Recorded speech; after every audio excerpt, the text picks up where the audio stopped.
Namo tassa bhagavato arahato samma sambuddhassa. Namo tassa bhagavato arahato samma sambuddhassa. Namo tassa bhagavato arahato samma sambuddhassa. Baik, selamat malam semuanya. Semoga Anda semua dalam keadaan yang sehat, ya. Sehat fisik, sehat batin juga. Kalau fisiknya nggak sehat, yang penting batinnya sehat. Nah, itu yang lebih utama, ya. Semoga malam hari ini adalah kelas terakhir untuk sesi subbagian karma, ya. Kita akan coba selesaikan. Minggu lalu pelajarannya sudah cukup menarik. Anda sudah tahu tadi waktu melakukan penghormatan dengan 2 akar atau 3 akar tadi? Superior, inferior. Nah, udah tahu sekarang. Mari kita lanjutkan petugas membaca dulu. Selanjutnya, setelah mengembangkan kama baik lingkup materi halus jana pertama hingga ke tingkat yang terbatas, seseorang lahir di antara kumpulan Brahma. Kumpulan Brahma itu apa? Parisaja, ya. Brahma Parisaja itu bahasa Palinya saya beri warna kuning, itu kalau Anda ingin menghafalnya. Patama janang paritang. Patama itu pertama, janang itu jana, ya, parita.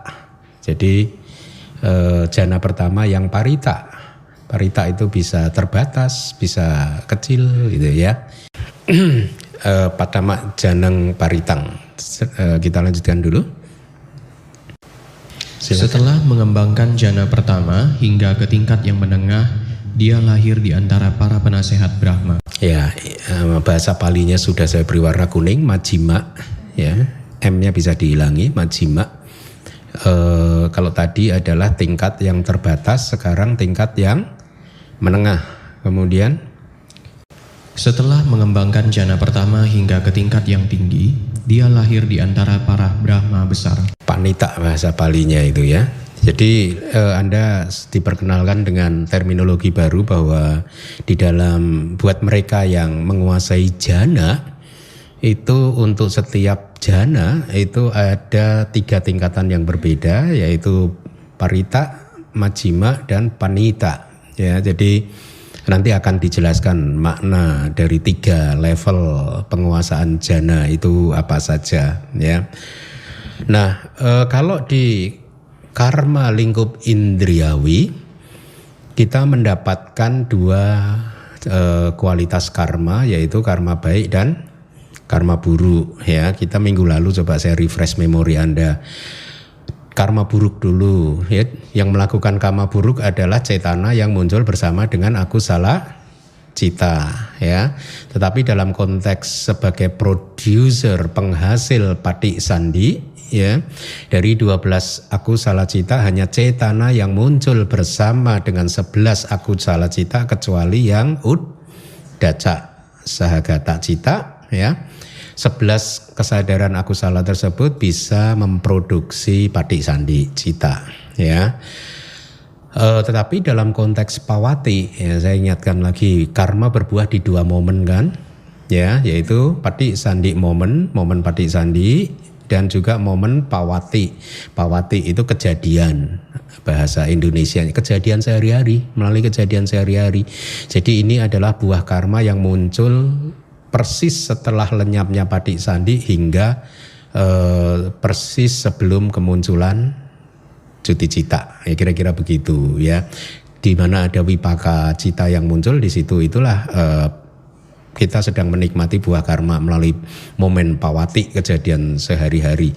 Nah, dalam konteks kemampuan akusala cita atau cetana, supaya lebih akurat lagi, Anda harus mengatakannya cetana atau kehendak yang muncul bersama dengan 12 akusala cita bisa menghasilkan buah di sepanjang kehidupan. Ya, minggu lalu juga sudah kita bahas ya, di alam-alam tertentu mana saja ya yang bisa berbuah. Misalkan di rupa Brahma atau arupa Brahma itu berbeda nanti yang bisa berbuah yang mana saja.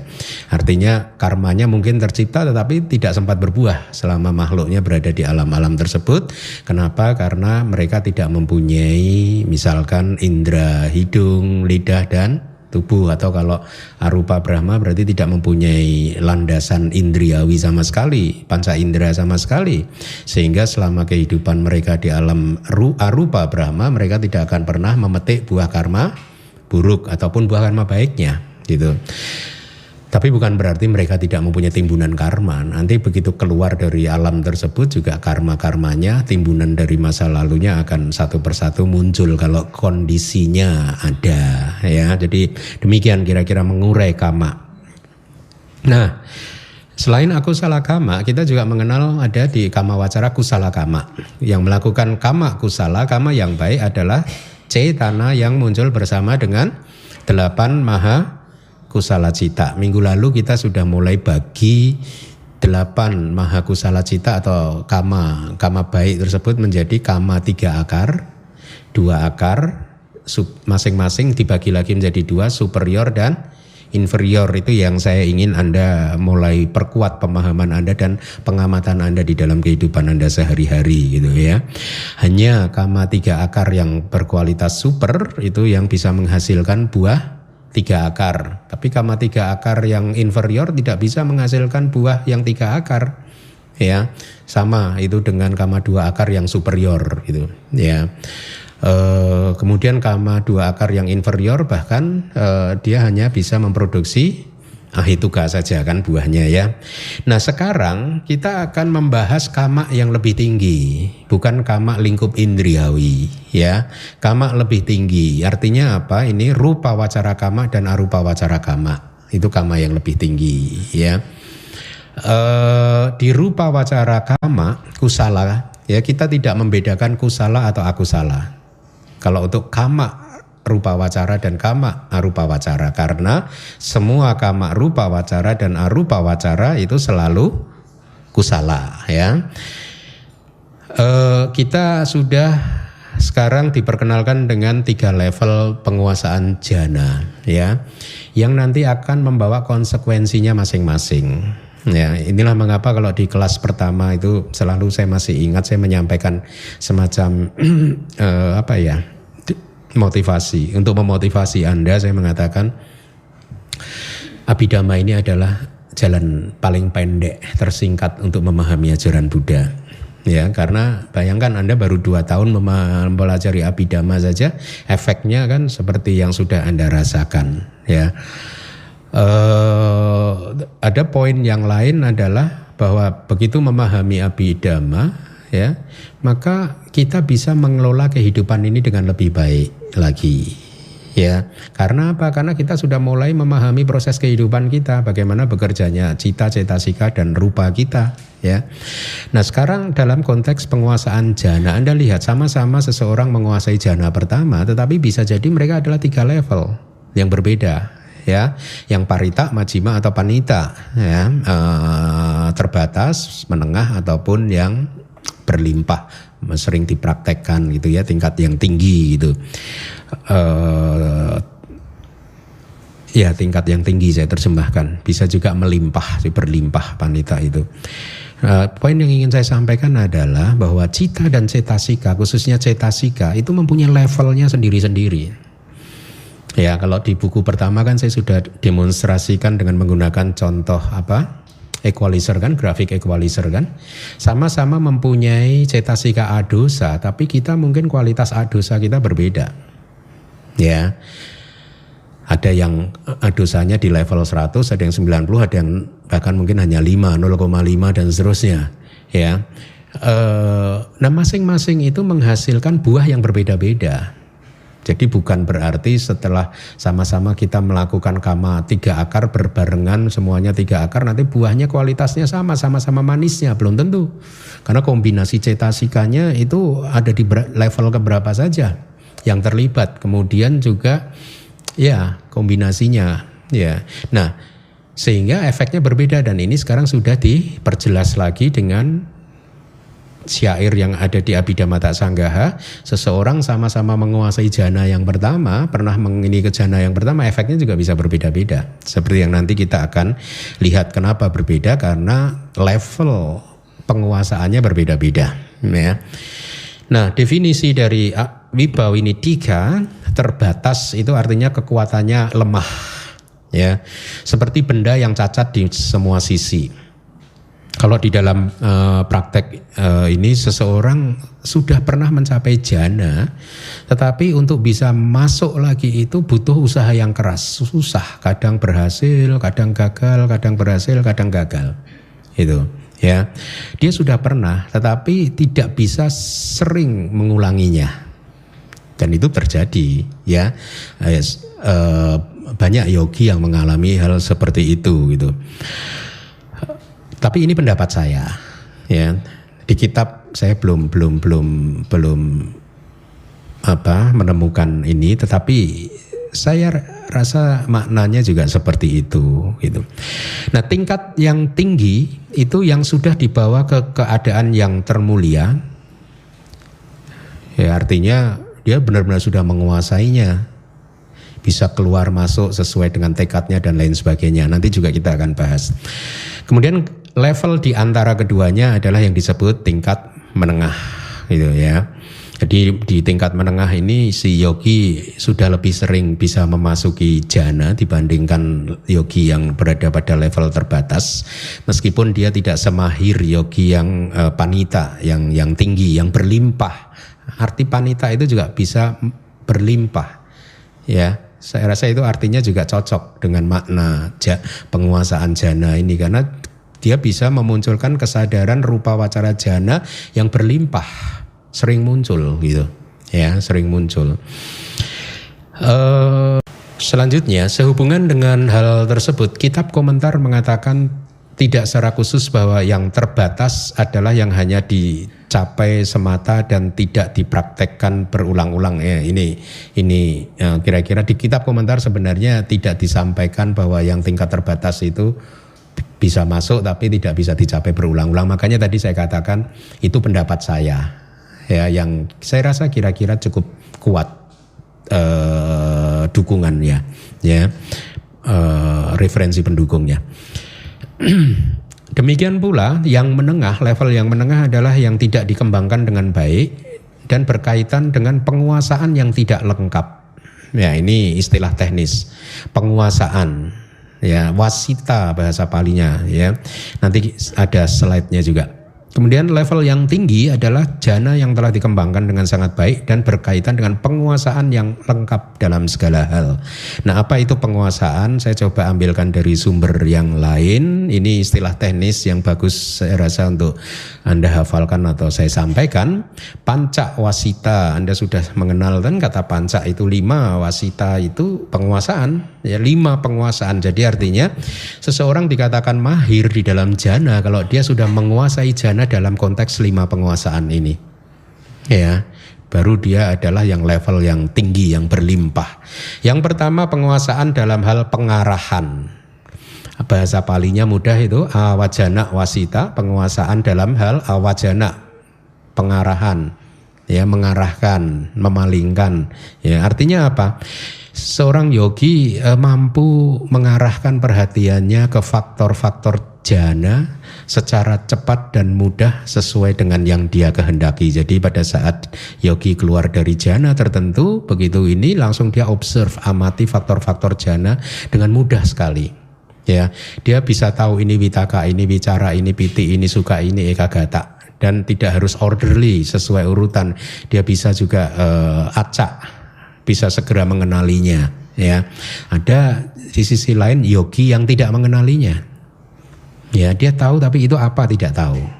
Ya, nah Kalau yang level yang panita, yang tinggi, dia begitu keluar dari jana langsung berwipasana, mengamati faktor jana langsung ketahuan semua, cepat sekali ketahuan. Ya. Kemudian yang kedua adalah penguasaan dalam hal pencapaian atau samapajana wasita bahasa Palinya. Artinya apa? Yogi tersebut mampu mencapai jana yang berbeda secara cepat dan mudah. Jadi dia mau masuk ke jana pertama cepat sekali. Begitu duduk bermeditasi bertekad langsung bisa masuk ke dalam jana. Ya, dan jana berapapun dengan cepat dan mudah. Kalau Anda baca buku Kama, uraian tentang abinya, kesaktian duniawi, di sana sudah saya sampaikan kan bahwa untuk menguasai abinya itu sedemikian sulitnya kan kalau Anda baca buku tersebut, ya, dia bisa lompat jananya, jana 1, jana 3, jana katakanlah jana kelima kalau dalam konsep abhidhamma.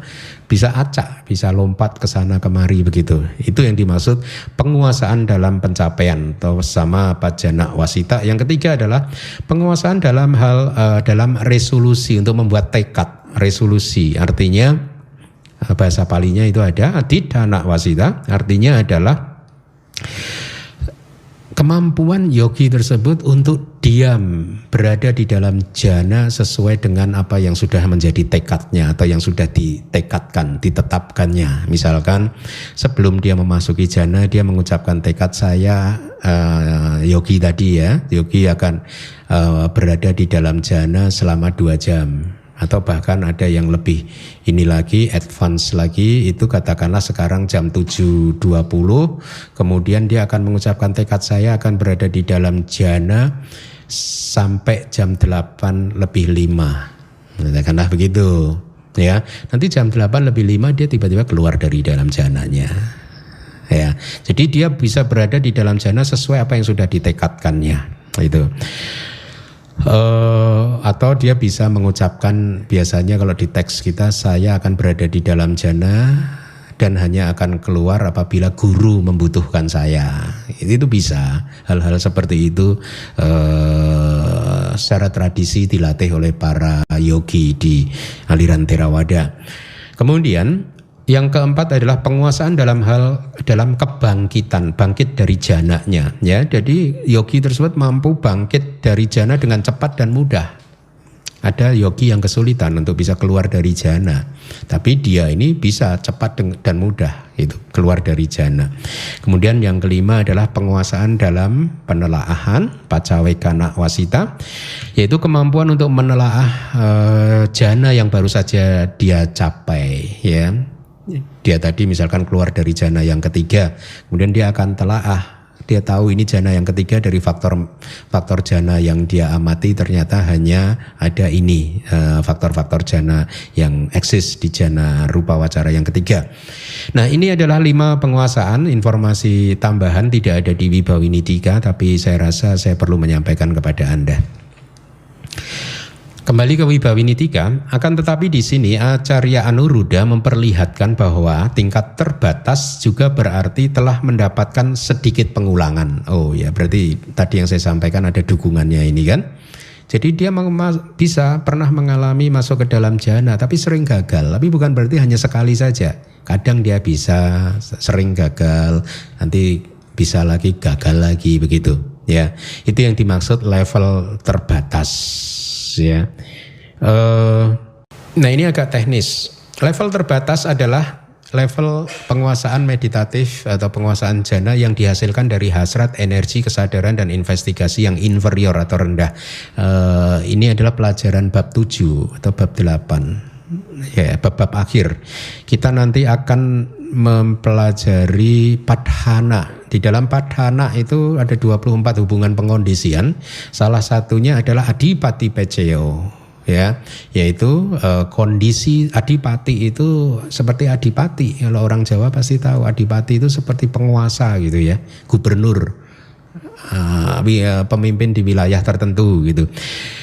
Di dalam adipati pacaya, adipati ini ada 4, ya. Yaitu itu tadi hasrat, energi, kesadaran dan investigasi. Hasrat adalah canda, energi adalah wirya, kesadaran adalah cita, investigasi adalah wimangsa. bahasa Palinya. Jadi ini adalah 4 adipati. Bagus juga kalau Anda hafalkan dari sekarang karena nanti Anda akan ketemu di bab-bab 7 atau 8. Canda, Wirya, Cita, Wimangsa, ya. 4 adipati. Nah, yang dimaksud dengan hubungan pengondisian adipati ada 2 di dalam bab tersebut, yaitu ini saya sampaikan karena sebenarnya cukup menarik. Yang pertama adalah bahasa Palinya aramana adipati. Artinya apa? Aramananya objek itu sebagai adipati, seolah-olah sebagai penguasa. Ya. Jadi di dalam penjelasan dari Padhana itu kira-kira begini. Ada objek yang sedemikian kuatnya sehingga objek tersebut seolah-olah menguasai cita dan cetasika kita. Ya.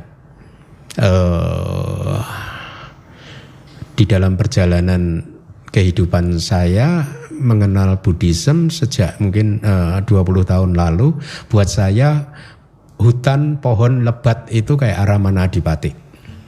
Begitu saya melihat hutan pohon yang lebat itu langsung kayaknya cita-cetasika saya langsung dijajah sama hutan dan pohon itu. Artinya begini, akan memunculkan dorongan ya untuk terus misalkan melihat hutan, ingin tinggal di hutan, menjadi seorang biku yang tinggal di hutan dan sebagainya. Jadi atau di dalam teks disebutkan ada seseorang pertama kali melihat Buddha rupa Buddha seperti ini ya. Kemudian sejak hari itu cita dan cetasikanya incline kepada Buddha. Jadi kayak seolah-olah dikendalikan oleh Buddha rupa. Tekadnya menjadi semakin kuat, ingat sama Buddha terus, kemudian ingin terus mengikuti jejak Buddha dan seterusnya. Itu yang disebut aramana adipati. Jadi aramana kan objek, objeknya sekarang menjadi adipati, menjadi penguasa gitu. Ya. Objek yang terbayang-bayang terus. Anda dulu kalau pacaran dengan pacar Anda, suami Anda, istri Anda gitu kan? Nah itu. Wajah mereka itu sedang berfungsi sebagai aramana adipati. Udah malam minggu apel, udah pulang pacarnya di rumah, inget terus wajahnya. Nah itu aramana adipati itu. Sayangnya inget aramana adipatinya harusnya yang positif, Buddha dong. Nah yang kedua, hubungan pengondisian adipati atau adipati paccaya itu adalah sahajata paccayo, atau hubungan pengondisian saha itu bersama, jata itu kelahiran, lahir bersama, muncul bersama. Ya, artinya apa? Salah satu dari 4 adipati yang tadi sudah saya sebutkan, pada saat salah satu itu muncul, dia sedemikian kuatnya sehingga dia menjadi penguasa untuk cita dan cetasika yang muncul bersama-sama dengan dia.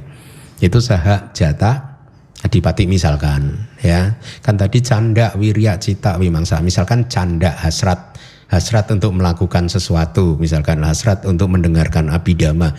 Pada saat dia menjadi adipati, maka hasrat itu sedemikian kuatnya sehingga kita seolah-olah tergerak untuk memenuhinya. Apa yang menjadi hasrat dari canda adipati tadi, ya. Nah, saya sampaikan hal ini supaya Anda, saya rasa karena bagus dan bermanfaat, ya. Tapi jangan khawatir kalau Anda belum memahaminya, karena nanti di bab-bab akhir kita akan membahas ini juga, ya. Jadi di dalam kehidupan nanti pada saat sampai ke Patijak Samuppada dan Padhana itu menarik sekali. Anda akan semakin kayak oh begitu, kaget, oh begitu ya, kayak kemarin, oh ada 3 akar, oh ada 2 akar, oh ada superior, oh ada inferior. Belum shock malam itu kan. Begitu besoknya mau praktek, waduh ternyata inferior terus. Baru tahu. Nah sama pada saat nanti belajar Patijak Samuppada dan Padhana akan menarik tapi rumit sayangnya itu. Kita lanjutkan. Dibaca dulu. Dengan cara yang sama, setelah mengembangkan jana kedua dan jana ketiga hingga tingkat terbatas, dia terlahir di antara para dewa di alam kemilau yang terbatas. Ritaba bahasa ini. Jadi ini kalau yang terbatas itu nanti lahirnya kira-kira di bumi jana yang sesuai, tetapi yang level yang pertama. Yang bumi yang pertama. Kalau tadi kan Brahma Parisaja kan, nah ini Paritaba, ya. Kemudian silakan. Setelah mengembangkannya hingga tingkat menengah, dia lahir di antara para dewa di alam kemilau tanpa batas. Setelah paritaba itu apa? Apemanaba. Jadi bumi jana kedua yang kedua juga, ya. Meskipun levelnya sama, tetapi tentu kualitas cita-cita-sikanya yang muncul di sana juga berbeda, ya.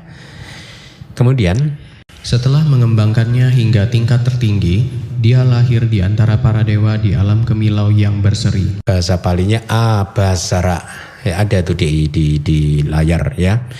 Nah, kita sampai di jana yang kedua dan ketiga tadi. Nah, kenapa di situ disebutkan jana kedua dan ketiga? Karena kita sedang mengupas klasifikasi jana berdasarkan konsep abhidhamma. Di dalam abhidhamma kita mengenal rupa wacara jana ada 5, tetapi dalam realitasnya, di dalam hubungannya dengan bumi atau alam kehidupan, rupa wacara bumi atau Brahma rupa wacara alamnya hanya ada 4 level sesuai dengan level jananya 1, 2, 3, 4. Dan di Sutta Pitaka rupa wacara jana juga disebutkan hanya ada 4. Lalu berbeda kenapa? Kita sudah pernah membahas, ya. Kenapa di Abhidhamma mau tidak mau harus diuraikan secara akurat, karena ada yogi yang mengeliminasi vitaka terlebih dahulu tanpa berbarengan dengan wicara. Makanya ada jana yang kedua yang mempunyai faktor jana hanya wicara, piti, sukha, ekagata, ya. Tetapi jana rupa wacara kedua dan ketiga di dalam konsep abhidhamma, struktur abhidhamma itu kalau dia berfungsi sebagai kama produktif menghasilkan pati sandi, ya, dia akan menghasilkan kelahiran pati sandi di alam Brahma rupa wacara level atau tingkat ke-2, ya. Jadi makanya jana 2 dan jana 3 sama hasilnya di situ. Yang membedakan hanya 3 levelnya tadi, parita, majjhima, dan panita, ya. Itu yang membedakannya. Nah,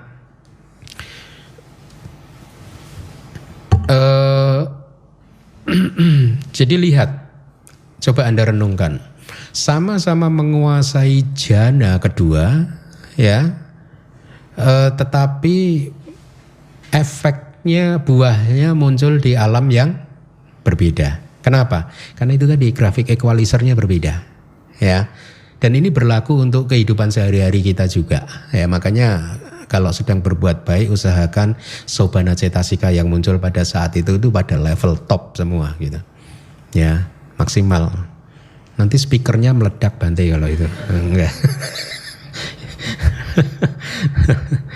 Nah, jadi dalam berpraktek dana, sila dan lain sebagainya kita juga harus mengembangkan, melatih supaya sobana cetasikanya itu maksimal. Ya, oke, silakan dilanjutkan lagi.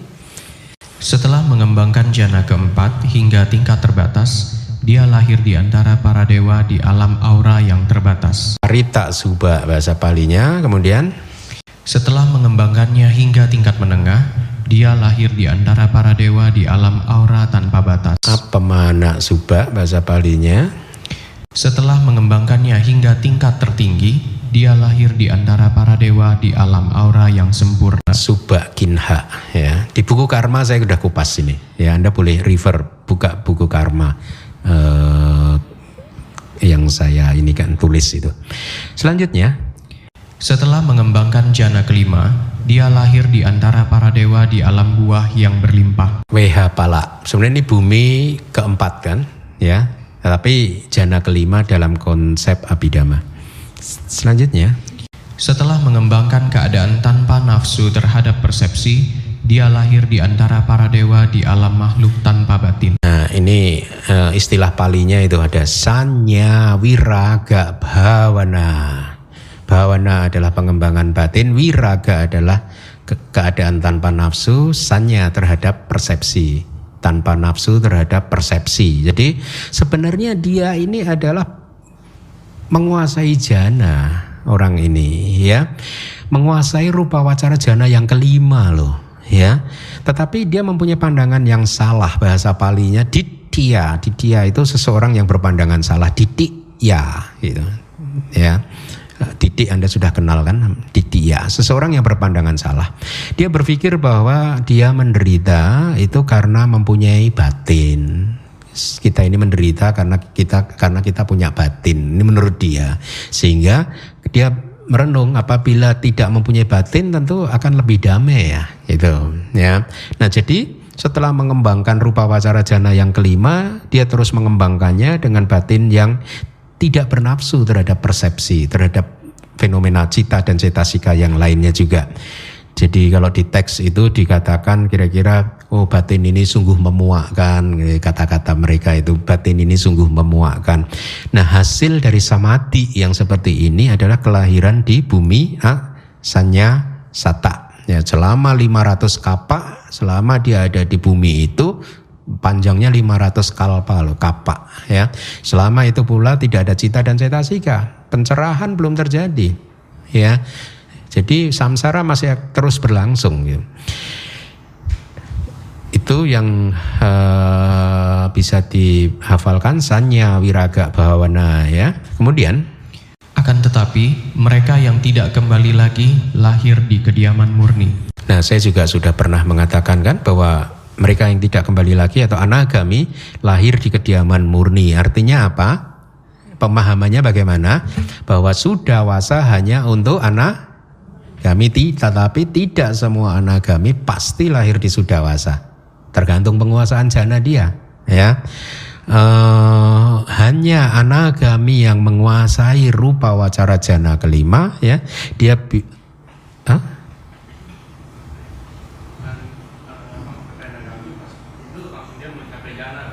Kenapa?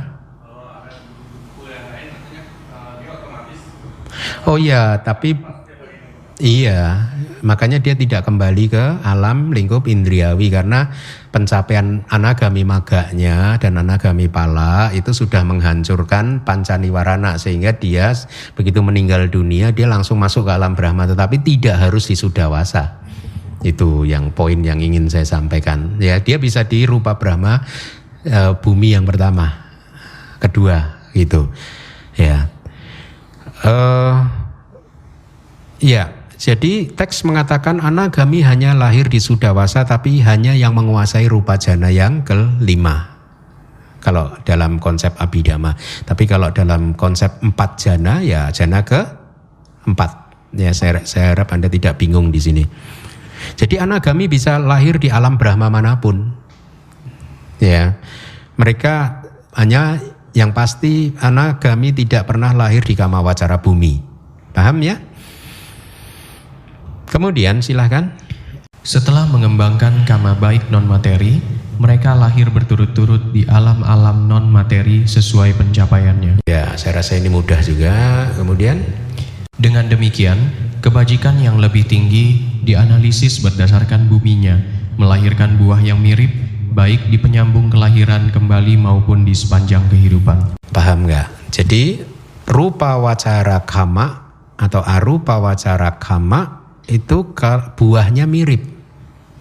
Ya, kalau Anda masih ingat cita rupa wacara kusala cita dan wipaka cita kan sama namanya. Ya, arupa wacara kusala cita dan arupa wacara wipaka cita kan sama. Ini yang dikatakan buahnya mirip. Pada saat memunculkan penyambung kelahiran kembali, kalau dia rupa wacara jana yang pertama, maka buahnya adalah rupa wacara wipaka yang pertama. Mirip. Dan nanti di sepanjang kehidupan juga buahnya juga itu. Yang kan patisandi, bawangga dan cuti sama kan? Itu yang dimaksud di syair ini. Nah, buahnya mirip, dengan kata lain berbeda dengan kama wacara kama. Ya. Kalau kama lingkup indriawi tidak harus mirip, tidak selalu mirip. Karena ada kama 2 akar yang buahnya hanya tanpa akar kan, berbeda kan? Ya, itu yang dimaksud. Arupa jana menghasilkan wipaka yang mirip dan patisandi di alam yang mempunyai nama yang sama semuanya ya, khusus di arupa wacara yaitu akasa nencayatana bumi, winyanan cayatana bumi, kemudian akincanya yatana bumi dan newasanya asanya bumi. Namanya mirip, khusus untuk arupa. Kalau yang rupa mirip nggak namanya? Nggak, beda kan ya. Nah itu, mari kita lanjutkan lagi. Setelah mengembangkan jana yang kelima, rupa wacara jana yang kelima, setelah mengembangkan 3 kualitas jana yang kelima, yang tadi panita, kemudian parita, majjhima, dan panita, tanpa pencapaian pengetahuan yang lebih tinggi, artinya dia tidak mencapai abinya, karena kalau dia mencapai abinya nanti kejadiannya bisa berbeda, ya. Itu yang dimaksud. Akan tetapi yang mencapai pengetahuan yang lebih tinggi atau abinya, dia tidak menghasilkan resultan. Oh ya, karena abinya itu tidak menghasilkan patik sandi kan? Ya, abinya tidak menghasilkan patik sandi. Hanya jana biasa yang menghasilkan patik sandi. Itu maksudnya. Akan tetapi, dan inilah mengapa saya break pause sebentar. Guru-guru Theravada setahu saya tidak menganjurkan yogi untuk menghabiskan waktu untuk menguasai apinya, karena sayang waktunya. Ya, kalau Anda baca di buku karma itu kan untuk menguasainya aja sulit kayak gitu itu, dan itu nggak tahu bisa berapa tahun itu, kecuali orang-orang tertentu yang paraminya kuat. Tapi secara umum guru-guru sayadaw tidak akan pernah mendorong, jarang yang mendorong untuk yogi untuk menguasai apinya. Di samping mencapainya sulit, merawatnya juga sulit, manfaatnya juga tidak buat apa sih sakti kalau masih menderita. Ya, kan yang penting happy ya. Yang penting hatinya damai, kilesanya nggak ada, gitu ya. Akan tetapi mereka yang tidak kembali lagi atau anagami lahir di Sudawasa, para makhluk suci anagami yang mengembangkan jana kelima dalam 3 tingkatan, ya. Ketika masih putu jana, ya, artinya waktu masih putu jana dia mengembangkan jana kelima dalam 3 tingkatan, atau sesudahnya, artinya setelah dia mencapai anagami, ya, dia akan lahir di 5 kediaman murni, 5 Sudawasa, ya, dengan pembeda adalah indria-indrianya, yaitu berturut-turut saddha, wirya, sati, samadhi, dan panya. Ini yang disebut panca indria, atau digabungkan jadi pancindriya, ya. Saddha, wirya, sati, samadhi, panya. Dan saya harap Anda mulai menghafalkan ini karena nanti akan ketemu terus pancindriya ini, ya. Nah, dikatakan di sini dia lahir di mana, kan kita mengenal 5 Sudawasa kan. Yang pertama apa yang paling rendah? Awiha, ya. Awiha itu apa? Bahasa Indonesianya tahan lama, ya. Apabila anagami tadi memiliki saddha yang lebih dominan dibandingkan indria-indria yang lain, ya, maka anagami itu akan lahirnya di awiha. Ya, kalau bukan saddhanya yang dominan tetapi wiryanya yang dominan, maka dia lahirnya di Sudawasa yang berikutnya, yaitu atapa. Atapa ya, awiha atapa ya. Ya, awiha atapa. Dia lahir di sana karena wiryanya dominan.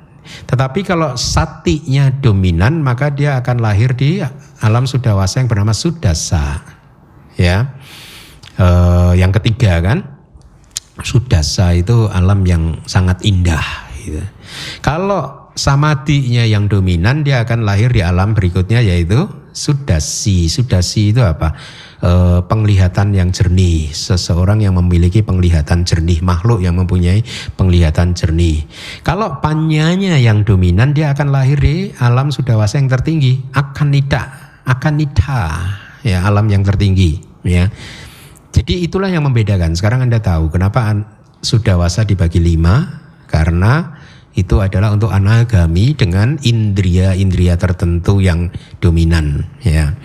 Selanjutnya tadi ada kata-kata berturut-turut, itu artinya setelah mengembangkan jana arupa yang pertama, berurutan mereka lahir di bumi arupa yang pertama. Kalau jana arupa yang kedua, dia akan lahir di arupa bumi yang kedua. Kalau arupa jana yang ketiga, dia akan lahir di arupa bumi yang ketiga. Arupa jana yang keempat, dia akan lahir di arupa bumi yang keempat. Itu yang dimaksud berturut-turut gitu. Akan tetapi ketika ada keinginan, nah ini putu jana dan yang lahir dimanapun, putu jana dan yang lain, artinya makhluk lain, makhluk suci yang bisa lahir dimanapun selain di kediaman murni sesuai dengan tingkatan jana yang akan tetapi ketika ada keinginan putu jana dan yang lain, artinya makhluk suci yang lain kecuali anagami yang lahir di Sudawasa, ya, mereka bisa lahir dimanapun sesuai dengan tingkatan jana yang telah dicapainya, itu maksudnya, ya. Jadi saya harap paham. Dengan cara seperti itu kelahiran di alam indriawi pun juga melalui kekuatan kama lingkup indriawi. Seperti yang telah disampaikan, wahai para biku, harapan di hati seorang yang berakhlak baik berhasil dicapai melalui kemurniannya sendiri. Artinya kalau ada seseorang menguasai jana, ya, tetapi dia tidak berhasil mempertahankan jananya di proses kognitif menjelang kematian, maka orang tersebut akan lahir di kamawacara bumi. Ya, jadi bukan berarti semua yang menguasai jana itu otomatis lahir di alam Brahma sesuai dengan level jananya. Tergantung, apabila dia bisa mempertahankannya sampai di proses kognitif yang terakhir, maka dia akan lahir di sana. Itu yang dimaksud, ya. Nah, tadi di atas juga ada kalimat kira-kira akan tetapi ketika ada keinginan maka putu jana dan makhluk suci yang lain bisa lahir dimanapun, ya, sesuai dengan tingkatan jana yang telah dicapainya. Artinya meskipun seseorang menguasai semua jana, tetapi kalau dia ingin lahir di rupa wacara bumi yang pertama, maka dia bisa mengarahkan jana tertentu untuk kelahirannya sebagai iya, dia mengarahkan pencapaian jananya hanya di jana yang pertama gitu. Dan di tradisi Theravada biasanya di para guru mengajarkan mereka yang menguasai semua jana untuk benar-benar bisa mengendalikan menguasai jananya supaya nanti tidak terlahir di arupa bumi. Ya, dia menguasai arupa jana, tetapi Theravada, tradisi Theravada mengajarkan dengan melalui 5 penguasaan seperti yang tadi saya sampaikan, dan juga ada faktor lain yang harus dilatih, ya, supaya dia tidak kelepasan nanti di detik terakhirnya. Kalau dia masuk di arupa jana, detik berikutnya dia lahir di arupa bumi. Kalau dia putu jana rugi. Ya, jadi itulah yang diajarkan di tradisi Theravada. Selanjutnya, akan tetapi para anagami tidak menghasilkan keinginan untuk lahir di bumi indriawi karena dia telah menghancurkan semua hasrat indriawi itu tadi Pak Kosasih. Ya, ini penjelasan dari Wibawininya. Kenapa anagami tidak lahir atau pasti lahir di alam Brahma? Karena hasrat indriawi sudah hancur. Mereka lahir di bumi manapun, ya, kecuali alam indriawi sesuai dengan tingkat jana yang telah dicapainya. Jadi jelas, ya, tidak semua anagami lahir di Sudawasa. Bagus. Ada ketentuan bahwa hanya para anagami yang lahir di kediaman murni, akan tetapi tidak ada ketentuan bahwa mereka atau anagami tidak lahir di alam yang lain. Sama, ya, dengan yang tadi sudah saya sampaikan. Lebih jauh lagi hendaknya dipahami bahwa mereka yang merupakan praktisi vipassana kering, ini istilah teknis sukha vipassaka, ya, itu kalimat Pali yang pertama itu sukha vipassaka, ya, di bawahnya ada itu, artinya praktisi vipassana kering. Artinya apa itu? Seseorang yang bervipassana tanpa jana, ya, itu istilahnya vipassana kering. Nanti akan Anda temui lagi di bab-bab akhir uraian seperti ini. Untuk praktisi vipassana kering pasti melahirkan pencapaian jana pada saat meninggal dunia disebabkan karena dia telah memenuhi syarat untuk samadhi. Jadi ini kabar baik, Kabar baik untuk praktisi Vipassana kering ya.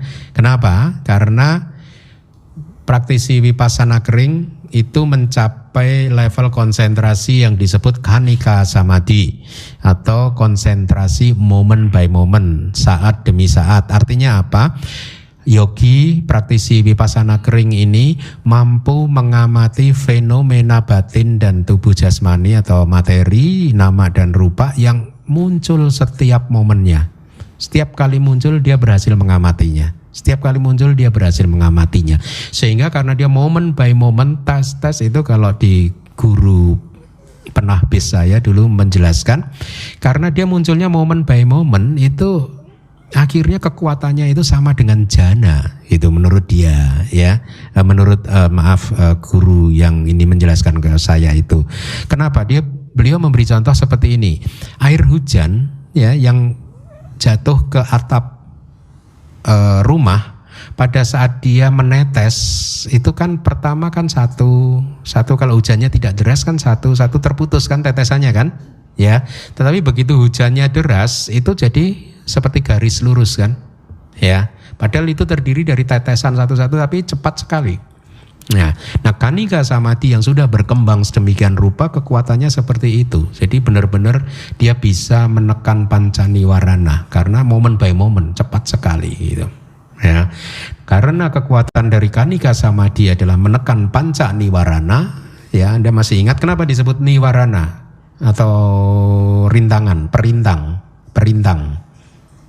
Disebut niwarana karena dhamma-dhamma ini 5 ini adalah satu, merintangi pencapaian sama samadhi. Ya.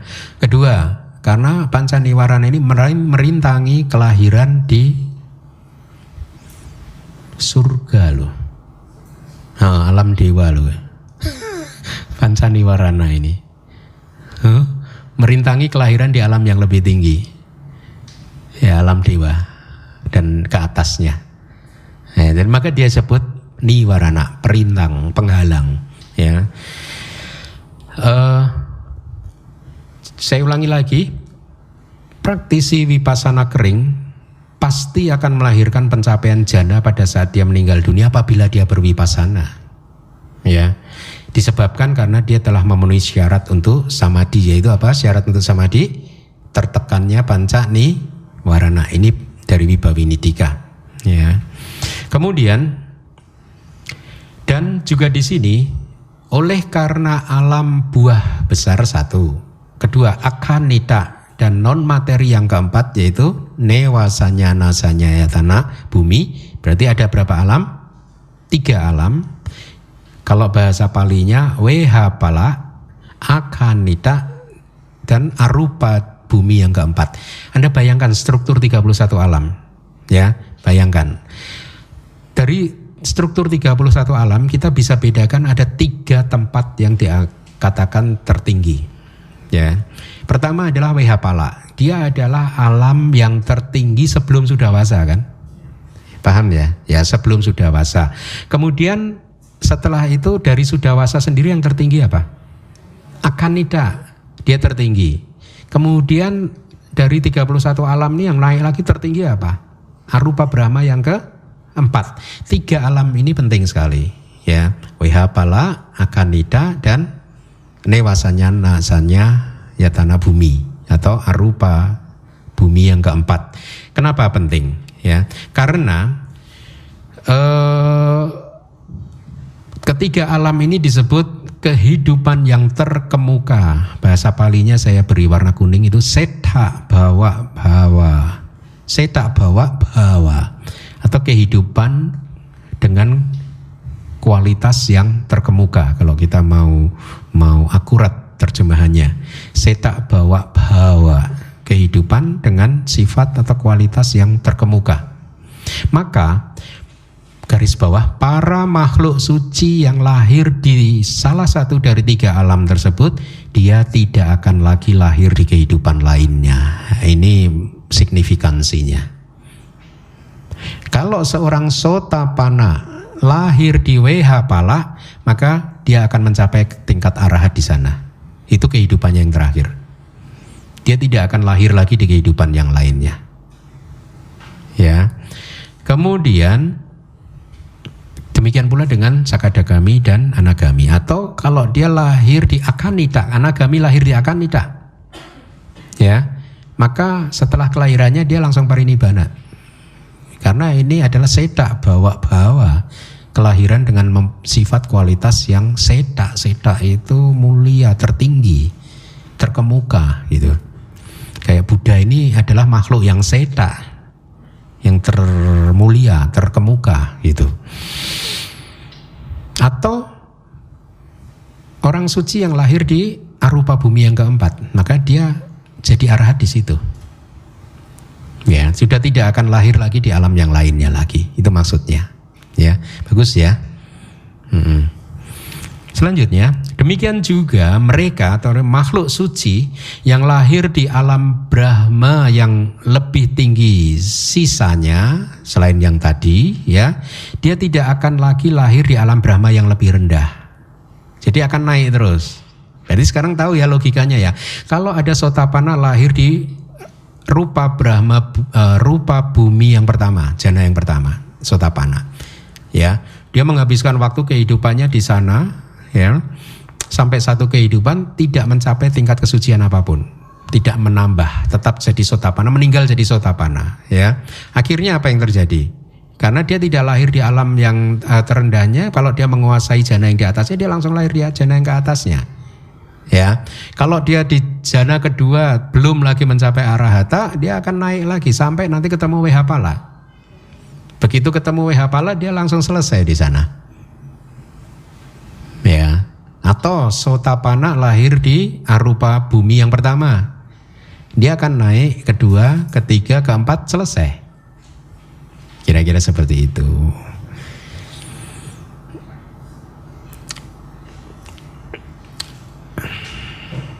Sebenarnya ada satu slide yang saya hapus. Itu karena karuna saya pada Anda, Pak, kaum perempuan. Kadang saya bimbang, dalam arti bukan bimbang apa ya. Sebagai akademisi saya harus menyampaikan, tetapi kadang sebagai seorang yang mengembangkan karuna, kadang saya harus bertimbang untuk perlu nggak disampaikan ya, perlu nggak ya. Akhirnya kemarin saya cabut satu, tapi sampaikan nggak ya? Nggak usah lah. Rahasia. Ada rahasia jurus rahasianya. Hah? Ada jurus rahasianya. Diprotes ya? Ntar diprotes ya? Hah? Provokator. Ya, intinya begini, seorang perempuan ya yang telah mendapatkan 8 pencapaian lahir hanya di Brahmapari saja. Intinya begitu. Di buku Karma sebenarnya sudah saya sampaikan ya. Tapi ada, ini saya akan lagi cari pendukung-pendukungnya yang kuat. Lady Sayadaw kemarin saya buka bukunya Paramata Dipani. Beliau tidak mengatakan seperti itu, bahwa perempuan juga bisa lahir di arupa Brahma gitu. Ya cuman saya tidak menemukan dukungan di kitab induknya. Itu makanya saya drop dulu. Tapi kira-kira begitu. Di buku Karma juga ada sih, perempuan nanti lahirnya di Brahmapari saja. Maaf ya perempuan, ya nggak apa-apa lah, oke lah, bagus. Nah, toh menguasai jana juga. Hebat juga kok bisa lahir di Brahma. Ya, tapi sebenarnya Lady Sayadaw menyampaikan sedikit berbeda sih. Cuman saya belum berani menampilkan karena khawatir kontroversi. Saya tanya beberapa teman saya juga nggak menjawab. Yang di Myanmar. Ya, jadi kira-kira seperti itu. Makanya saya tidak mau menyampaikannya. Anda kaum perempuan harus mengapresiasi saya. Ayo sekarang apresiasi. Oh, saya itu kasihan loh sama Anda. Nah, jadi makhluk suci yang sudah lahir di alam Brahma sudah tidak mungkin turun lagi makhluk suci. Kalau yang belum suci ya bisa dari alam Brahma lahir jadi manusia. Tapi yang menarik dari alam Brahma meskipun belum suci, dia tidak bisa langsung lahir di apaya. Jadi ada buffernya sekali masuk ke alam manusia. Nah tergantung berjuang lagi di alam manusia. Kalau gagal meningkatkan kusala kamanya, paraminya, ya dia bisa turun ke bawah. Ya itu bonusnya lahir sebagai Brahma. Kalau putu jana. Kalau tidak menguasai jana yang lebih tinggi, tidak ada kemajuan spiritual sepanjang kehidupan, dia bisa lahir tapi rendah-rendahnya alam manusia.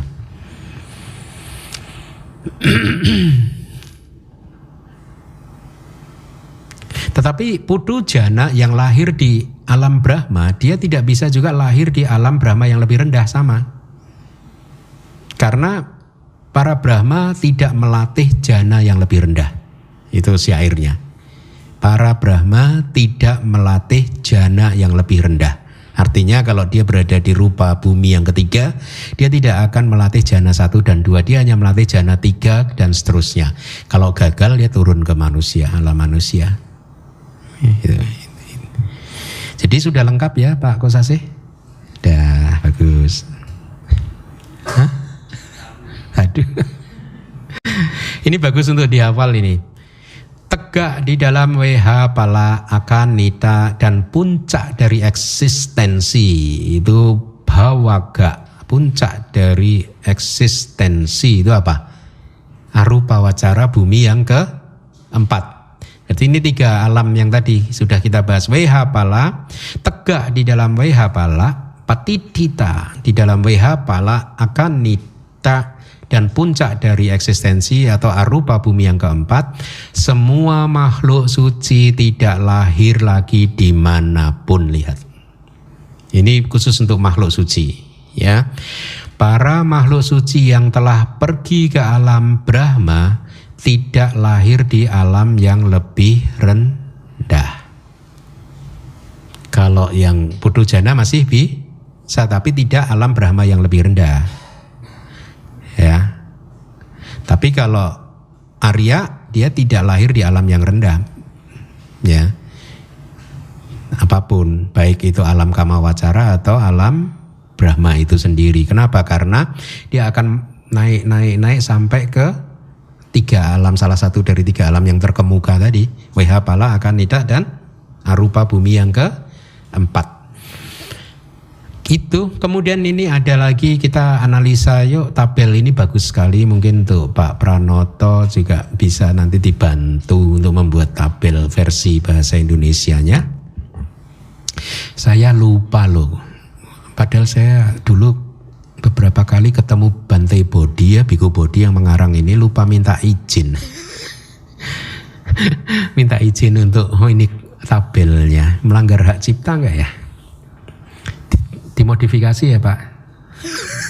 Jangan sama persis. Nanti saya ada rencana ke sana lagi, mungkin kalau ingat saya akan minta izin beliau. Mari kita lihat tabel ini. Kolom ya, ini ya, kolom pertama ya. Sublime volitions, artinya apa? Cetana yang muncul bersama Mahagata Cita Kusala. Sublime itu Mahagata atau ya luhur, tapi saya terjemahkan akurat aja, Mahagata, gone to the great, artinya pergi ke yang lebih tinggi gitu. Saya ini kan. Kolom pertama adalah Cetana yang muncul bersama Mahagata Kusala Cita. Kolom yang kedua adalah realms of existence atau alam kehidupan atau bumi ya. Kemudian kolom yang ketiga adalah rebirth, Pati Sandi, Bhawangga, BHV, Death, DTH, Death, Cuti Cita. Ya. Jadi kita analisa. Yang pertama nomor 6, first jana atau jana yang pertama, rupa wacara jana yang pertama yang inferior. Kalau menghasilkan Pati Sandi, dia akan menghasilkan Pati Sandi di alam Brahma retinue. Tadi sudah kita bahas ya, parisaja ya. Berupa apa? Buahnya berupa first jana resultant. Jadi rupa wipaka cita yang jana yang pertama ya. Yang medium itu yang di Brahma Purohita, Brahma minister ya. Yang superior akan melahirkan Pati Sandi kelahiran di alam Maha Nah, buah atau wipaka citanya sama, ya, sama-sama first jhana resultant atau resultan jhana yang pertama sama, tapi efeknya di buminya berbeda, gitu ya. Kemudian nomor 7 yang di bawahnya second jhana atau rupa jhana yang kedua dibagi 3 grade lagi, inferior, medium, and superior. Menghasilkan alam yang berbeda, tadi juga sudah kita bahas, tapi lihat rebirth, bawangga, dan death consciousness-nya sama. Second jhana resultant sama. Demikian pula yang ke bawah juga sama, yang third jhana juga sama, logikanya fourth jhana juga sama. Kemudian yang fifth jhana, ya, yang normal. Apa ini normal?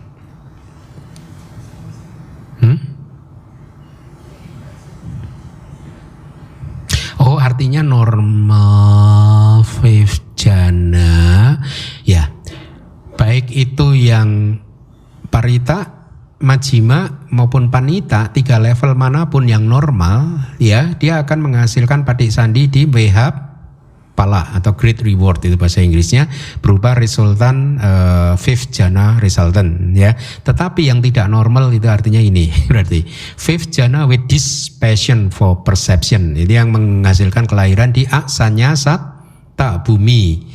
Nah, Anda lihat rebirth consciousness-nya, patisandinya ada enggak? Paticandi citanya enggak ada. Yang ada paticandi rupa, ya, citanya enggak ada, none. Nomor 12 fifth jhana tapi dia anagami, ya, maka dia akan lahir di sudawasa, pure abodes, ya, sudawasa. Nah, ada 5 alam tergantung pada indrianya mana yang dominan, kan, ya. Kemudian yang bawahnya adalah tentang arupa bumi, arupa jhana, ya. Base of infinite space, jadi arupa kusala jhana yang pertama akan melahirkan kehidupan di alam arupa yang pertama. Rebirth consciousness-nya buahnya adalah first arupa yang pertama, wipaka yang pertama, ya. Demikian pula yang alam-alam di bawahnya, kedua, ketiga, dan keempat sama. Baik, saya rasa cukup. Dengan demikian kita sudah menyelesaikan materi tentang 4 tipe kama, ya. Minggu depan kita akan masuk ke materi yang berbeda, yaitu marana upati, kemunculan kematian, ya, kemunculan dari kematian. Menarik, ya, bagaimana kematian itu terjadi. Baik, terima kasih. Sadu, sadu, sadu. Selamat malam, Asin. Saya mau bertanya tadi mengenai patana aramana adipati. Tadi Asin mengatakan ada objek yang sedemikian kuatnya sehingga seolah-olah menguasai cita dan cetasika kita. Nah, kalau yang tadi Asin sampaikan, misalnya pada saat tadi ada daun atau pohon-pohon. Nah, apakah itu berarti ada loba gitu di situ? Karena kita ingin itu terus. Gitu. Bagaimana penjelasannya? Terima kasih. Tidak harus ada loba, tergantung, kan? Tergantung. Kalau bisa ada loba, bisa tidak. Kalau saya itu kan selalu teringat, kalau ingat pohon langsung ingat tentang cita-cita saya, ya, tentang betapa samsara ini seharusnya sudah secepatnya diakhiri. Itu harusnya nggak loba itu. Karena toh buktinya Anda minta saya tinggal di sini juga saya tinggal di sini. Aduh. Kalau loba saya menderita ini. Aduh, kok enggak di hutan. Kan ada kemelekatan, kan. Saya harus di sana gitu. Kan enggak. Saya enggak ini. Jadi tapi bisa saja ada loba. Bisa kusala juga, bisa maha kusala juga. Kayak tadi misalkan seseorang melihat Buddha rupa. Bukan karena melekat, karena begitu melihat Buddha rupa jadi seolah-olah ingin terus menjadi murid Buddha gitu. Itu bukan kemelekatan, itu maha kusala sih. Tetapi di padhana juga begini. Kalaupun itu dianggap kemelekatan, selama itu melekat terhadap hal yang baik, itu nanti akan mempunyai efek, kemungkinan besar akan memunculkan efek yang positif. Misalkan di teks itu diberi contoh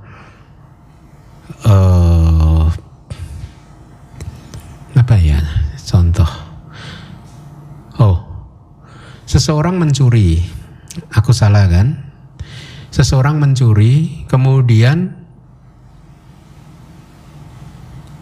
dia merenungkan, akhirnya merasa muak dengan perilakunya. Ya, pada saat ada perenungan dan dia merasa muak, akhirnya dia bertekad supaya nggak mencuri lagi, maka saya harus jadi biku. Nah, terus dia jadi biku gara-gara perenungan itu tadi, dan singkat cerita akhirnya mencapai tingkat kesucian arahat. Nah, itu di Padana juga dipelajari, dari sesuatu yang aku salah nanti efeknya akan bisa memunculkan kusala. Jadi kadang ya makanya pelajaran-pelajaran seperti ini bisa membuat kita untuk tidak terlalu sering judgmental gitu ya, menghakimi orang ya. Ya orang kadang berbuat salah saat ini gitu, tapi bisa jadi itu menjadi efek yang baik di dalam kehidupannya gitu. Itu di Padana juga diajarkan. Itu Bu. Ya, ada lagi.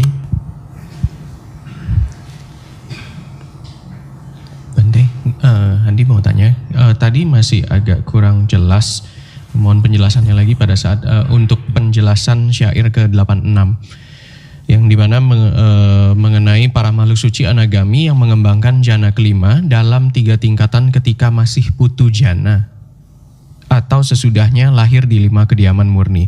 Apakah pengertiannya ini maksudnya bagi putu jana yang melatih, yang berhasil mencapai jana kelima, kemudian dia mempertahankan proses kognitifnya itu sebelum menjelang kematian dan bisa terlahir di alam sudawasa walaupun bukan jadi makhluk suci. Kalimat pertamanya tadi kan ada anagaminya dulu kan. Jadi anagami yang menguasai jana kelima, dia menguasainya baik itu waktu dia masih menjadi putu jana sebelumnya atau bahkan mungkin sesudah dia menjadi anagami. Ya, waktu putu jana dia sudah menguasai jana kelima, kemudian dia berwipasana, kemudian mencapai anagami, atau waktu menjadi anagami dia belum menguasai jana kelima, mungkin dia praktisi wipasana kering, atau hanya masuk ke jana pertama, kemudian menggunakan jana pertama sebagai landasan berwipasananya, jadi kan dia belum menguasai jana kelima ya. Tapi setelah menjadi anagami dia berlatih, akhirnya menguasai jana yang kelima ya. Jadi untuk anagami yang menguasai jana yang kelima ini, dia akan lahir di situ. Terima kasih Bante. Sama-sama.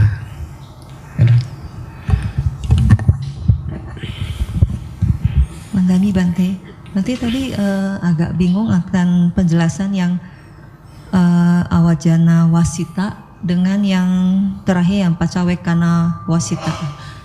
Kan yang awajana wasita juga Bante bilang bahwa dia akan mudah untuk mengenali faktor-faktor jana. Berarti kan itu setelah dia keluar dari jana. Itu bedanya dengan pacawekana gimana? Pacawekana dia langsung bisa kadang bisa langsung mengetahui jananya. Gitu. Jadi dia dari kualitas berdengung ya. Dari kualitas jana yang sudah dia akrabi, begitu keluar dia langsung bisa mengetahui dia baru keluar dari jana yang kemana gitu. Jadi dia langsung mereview jananya gitu kalimatnya gitu. Tapi kadang juga bisa juga setelah itu muncul dia mereview juga faktor jana untuk reconfirm gitu. Terus kalau yang awajana? Awajana dia hanya mengamati faktor-faktor jananya saja.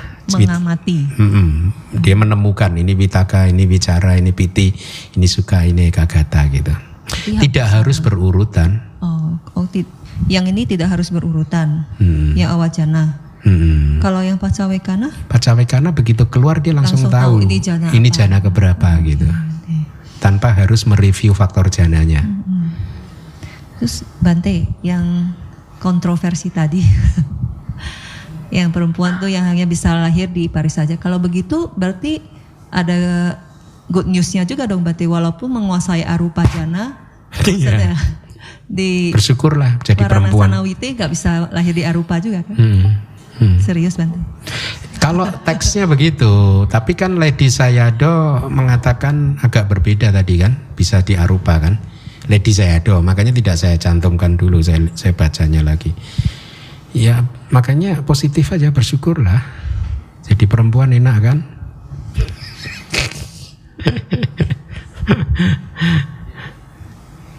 Kenapa Pak Kusase? Hah?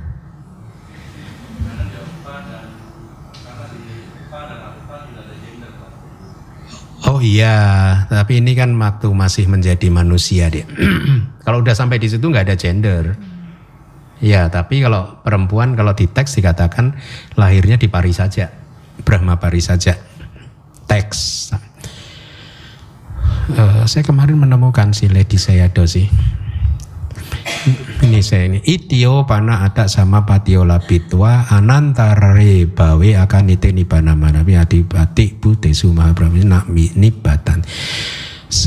Para wanita yang mendapatkan 8 pencapaian ya tidak akan lahir di, bahkan misalkan Mahabrahma, di antara Mahabrahma dengan kelahiran yang adipati, kelahiran yang tinggi gitu ya, kayak adipati tadi kan, kayak jadi penguasa atau apa itu gitu. Tapi dia bisa anantare bawe akan ide nibana manapi. Dia bisa lahir di langsung anantare bawe, itu artinya setelah kehidupan itu dia lahir di akanita. Akanita. Oh sebentar, ini pasti anagami ini. Oh ya, anagami. Oh sorry.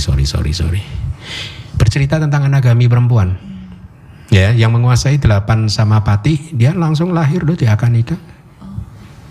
Oh berarti enggak teksnya kan tadinya makhluk suci dan. Iya.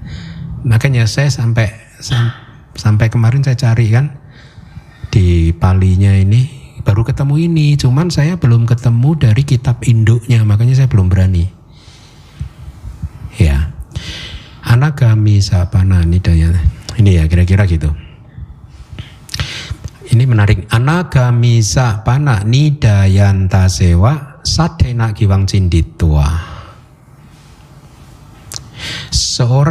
Bahkan seorang anagami yang sedang tertidur ya, setelah dipotong lehernya dengan menggunakan pedang, Maria manasapi janang alabit wa cawanang nama, meskipun belum Maria manas, meskipun dia tidak mendapatkan jana, ini kayak Pak Kosasi tadi, tapi tetap saja tidak akan terlahir di alam yang kamawacara, kira-kira begitu. Saya sama Pak Kosasi tadi.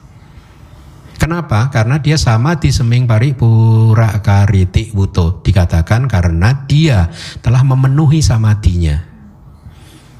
Kenapa memenuhi samadinya? Karena pancaniwarananya sudah hasrat indriawinya sudah terpotong sebagai ini ya. Sebenarnya bukunya Lady Sayadaw ini kalau saya tuh suka. Cuman apakah Indonesia siap menerima atau tidak? Karena ini di Myanmar pun itu jadi big controversies. Pada saat Lady Sayadaw mengupas Paramata Dipani ini, dia mengupas ada ratusan poin dari Wibawinidika yang beliau tidak setuju gitu. Tapi jadi pada awal tahun 1900-an itu di Myanmar ada yang terkenal Great Debate. Debat yang maha dahsyat antar para sangga tentang Abhidhamma. Dua kubu, Lady Sayadaw dan kubu yang tidak setuju dengan Lady Sayadaw. Nah, tetapi saya tidak tahu detailnya, saya hanya mendengar karena saya orang asing kan di sana kan. Tetapi saya hanya tarik inference-nya begini, bahwa yang pada akhirnya yang dijadikan buku pegangan adalah Abhidhamma Sangga dan Wibawinidika. Bukan Paramata Dipani karangannya Lady Sayadaw, sehingga Wibawini masih lebih kuat lagi dibanding Paramata Dipani. Tapi bagus, sebagai seorang yang senang dengan hal-hal yang bersifat akademis ya, ini buku menarik sekali. Ya kayak gitu, itu tadi dia memberi contoh sesuatu yang tidak disampaikan di kitab yang lain dan kadang masuk akal. Kayak misalkan 7 jawana itu. Kenapa jawana yang pertama hanya menghasilkan kelahiran di kehidupan sekarang, kemudian jawana yang ke-7 di kehidupan setelah sekarang, 5 jawana yang tengah itu di kehidupan setelah itu, dan seterusnya sampai seseorang di kehidupan yang terakhir. Itu yang memberi contoh batu dilempar itu Lady Sayadaw itu. Batu dilempar. Begitu lepas dari tangan, kan naik sampai ke mencapai puncak momentumnya dia akan turun kan? Ya, sama. Jawana 1 2 3 4 5 6 7 menurut Lady Sayadaw seperti batu ini. Jawana 1 paling lemah. Jawana 2 agak kenceng, agak naik. Jawana 3 agak naik lagi. Jawana keempat puncaknya. Setelah mencapai puncak, jawana kelima start turun lagi. 6 turun lagi, 7 turun lagi. Itu perumpamannya Lady Sayadaw. Makanya saya suka sih. Saya sih berencana sih kalau masih punya panjang umur ya. Nanti kalau kita selesai Abhidhamma Sangga saya akan terjemahkan ini. Menarik sih. Cuman orang yang tidak mempunyai basic pengetahuan Abhidhamma yang benar akan kacau dia pasti membaca ini. Karena dia akan tidak bisa membedakan mana yang benar dan mana yang salah akhirnya. Itu yang berbahaya. Ya. Karena kalau menurut saya banyak yang saya tidak setuju juga. Tapi saya juga banyak yang setuju juga. Makanya saya rencana sih. Menarik sih. Menarik. Kira-kira begitu. Ada pertanyaan lain? Makasih Bang. Ada lagi yang lain? Silakan. Ini ada lagi nih. Kalau saya baca Anda pasti sakit hati nih. Pasti sakit hati Anda. Hina jasayata purohita parisajesu ewa nibatanti. Kenapa para wanita hanya terlahir di Paris saja? Mau tahu jawabannya? Nanti sakit hati. Nanti dosa mula cita. Hah? Nanti dosa mula cita. Hah? Yang mana? Beliau juga sebenarnya memang memberikan alasan yang cukup bagus sih. Karena hina aja saya, kecenderungannya hina.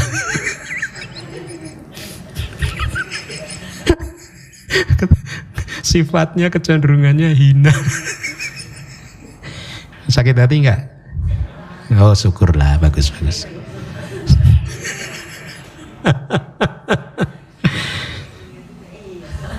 Hah? Iya, sadu.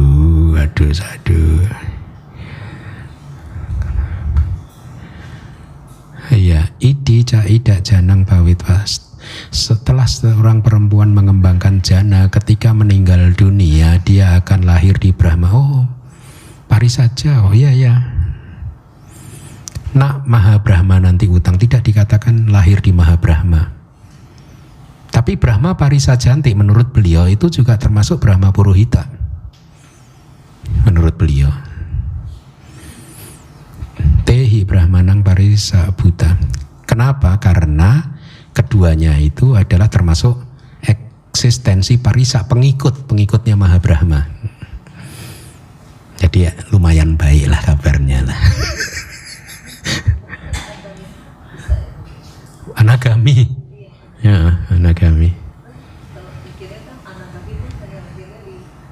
Enggak, kalau Lady Sayadaw dalam hal anagami dia itu tadi anantare bawe akan nite, dia akan lahir setelah itio pana ada sama patio. Jadi seorang anagami yang perempuan yang menguasai 8 jana setelah meninggal dunia akan lahir di Akanida.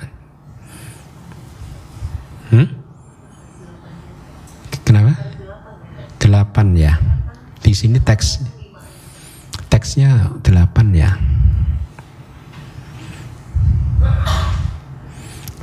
Sayangnya saya bacanya harus pelan-pelan jadinya.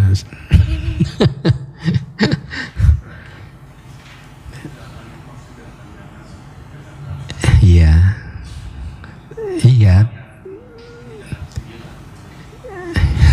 Sadu. Itu yang depan istrinya. Yang di depan.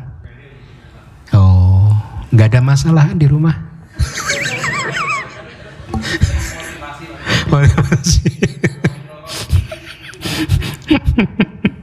Kok duduknya nggak sebelah-sebelahan gitu?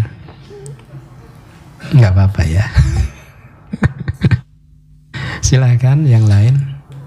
Hah? Bisa mempertahankan jana kedua sampai dengan detik terakhirnya kan berarti Pati Sandinya bisa jana kedua. itu berarti mengalami perubahan ke Pati Sandi Citanya.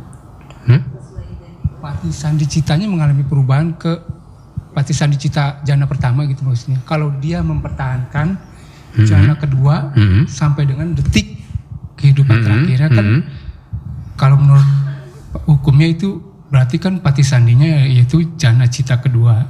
Pati Sandinya itu rupa wacara. Itu Pati Sandinya Wipaka. Iya, rupa wacara wipaka jana kedua. Apakah wanita kan nggak bisa lahir di alam jana kedua? Apakah Pati Sandinya berubah gitu? Jika seorang wanita di detik terakhirnya dia bisa mempertahankan jana keduanya. Lah iya, itu yang masih kontroversi. Saya belum ketemu penjelasannya sih. Iya sih. Ya kalau mengikuti teks yang sudah ada tetap aja berarti dia rupa wacara jana wipaka yang pertama. Gitu kalau mengikuti teksnya. Kenapa Bante tadi hina aja saya? Hah? Iya. Berarti Mungkin pada detik terakhirnya dia hanya masuk jana 1 mungkin. Jadi identik. Makanya saya drop sih karena ini akan kontroversi dan saya belum menemukan dukungan yang saya suka, menurut saya cukup kuat, makanya saya drop dulu.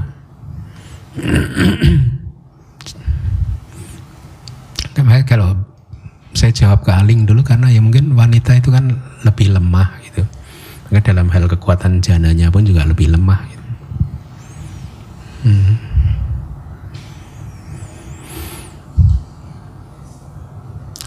Itu ya. Terima kasih Bante. Ya, ada lagi.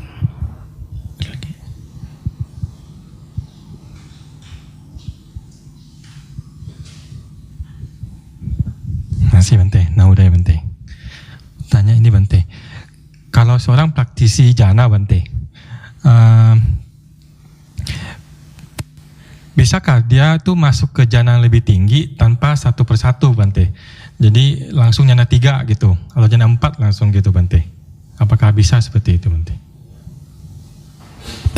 Di buku karma sudah saya sampaikan, kalau dia mahir seharusnya bisa. Karena di buku karma itu seseorang yang mau menguasai apinya, dia harus melatih jananya sedemikian rupa, dia harus menguasai semua jana, kemudian melatih sedemikian rupa dia lompat begitu sesuai dengan ininya gitu, saking mahirnya gitu.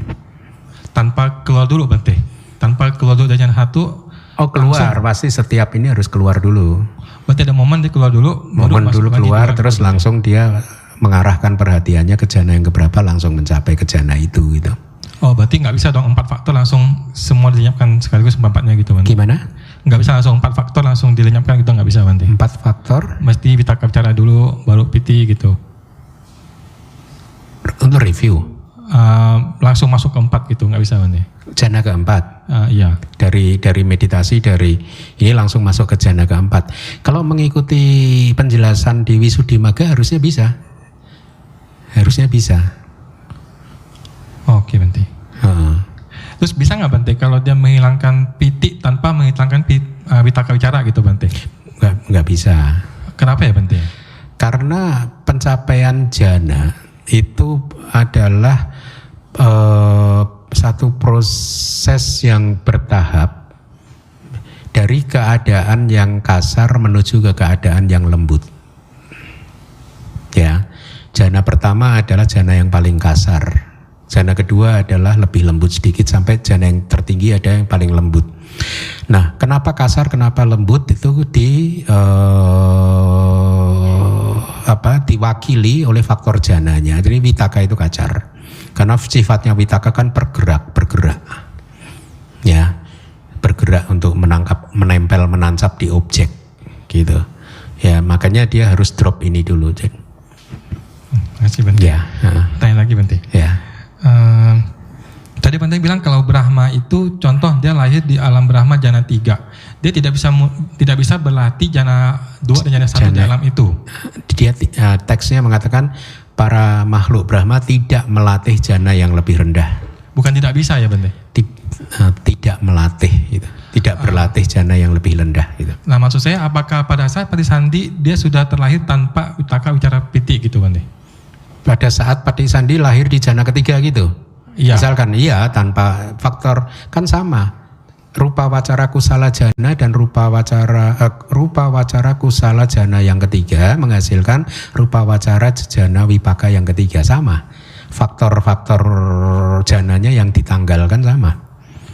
Oh, berarti sepanjang kehidupan di alam Brahma itu dia tidak punya 3 dan dia selalu punya suka dan ekagata gitu Bante. Kalau gitu nggak usah jatuh dong Bante. Nggak bisa apa? Jatuh ke alam rendah ketika meninggal.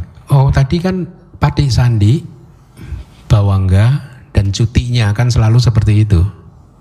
Patik Sandi, Bawangga dan cuti. Tetapi Patik Sandi, Bawangga, cuti ini kan terbebas dari proses. Ya, jadi di sepanjang kehidupannya dia masih muncul witi juga, kadang juga manodwara witi, proses kognitif pintu batin. Kadang kalau turun ke bumi atau melihat ke bumi dia memunculkan cakuk dwara witi atau pintu proses kognitif pintu mata atau pintu telinga kan masih bisa muncul.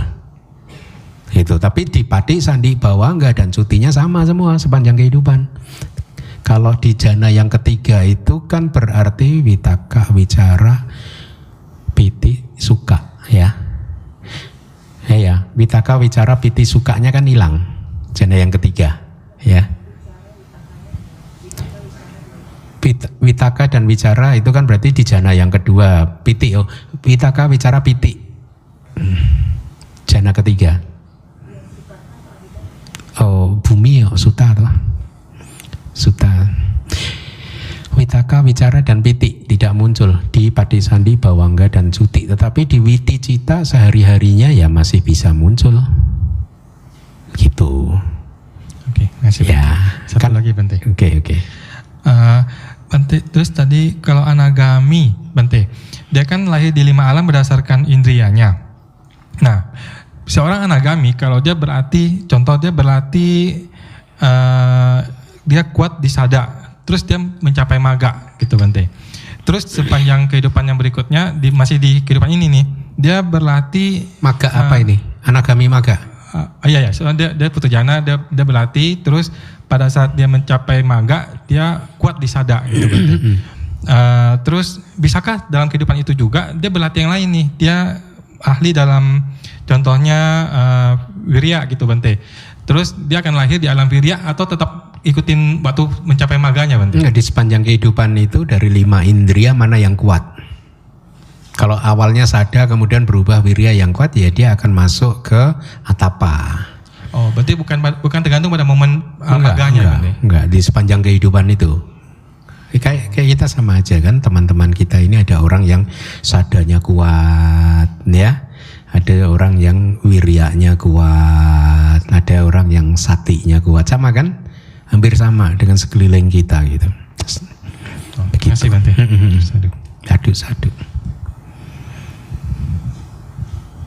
Ada lagi? Sambil menunggu Anda yang bertanya, saya sejak sebulan lalu mungkin, enggak lah, 2-3 minggu lalu secara berkala, kalau ada waktu luang, saya menerjemahkan Anatalakana Sutta. Sutta tentang karakteristik bukan roh, tanpa roh. Pada awalnya sih saya tujuannya adalah ingin saya sampaikan di kelas hari Minggu. Tetapi ternyata Anatalakana Sutta ini ada 2 kitab komentarnya. Yang pertama adalah komentar dari sutanya itu sendiri, dari Sutta Pitaka. Kemudian ketemu saya komentar lain dari Vinaya Pitaka. Jadi di Vinaya Pitaka juga dimuat Dhammacakkappavattana Sutta, Anatalakana Sutta, dan seterusnya untuk meinikan historis setelah Buddha Parinibbana itu apa yang terjadi gitu. Nah, pada saat saya sudah menerjemahkan kitab komentar yang berasal dari Sutta Pitaka itu masih digestible untuk kelas hari Minggu sih. Tapi begitu saya terjemahkan yang dari Vinaya Pitaka, waduh ini gak mungkin ini hari Minggu ini. Makanya kemudian saya berpikir nanti kalau kita udah selesai bab 5 ada baiknya saya akan sampaikan di kelas hari Sabtu Anatalakana Sutta, karena sangat abhidhamma sekali gitu. Karena kalau di hari Sabtu saya akan bisa menjelaskan dengan lebih nyaman ya harusnya ya. Itu. Jadi nanti kan ini kan tinggal berapa kelas lagi nih, saya nggak tahu nih. Nanti kalau setelah selesai bab 5 kita belajar sutta ya. Anatalakana Sutta bagus kok. Anatalakana Sutta itu ya sangat abhidhamma sekali. Dan Anda pasti akan lebih bisa menikmatinya, itu poin saya sih.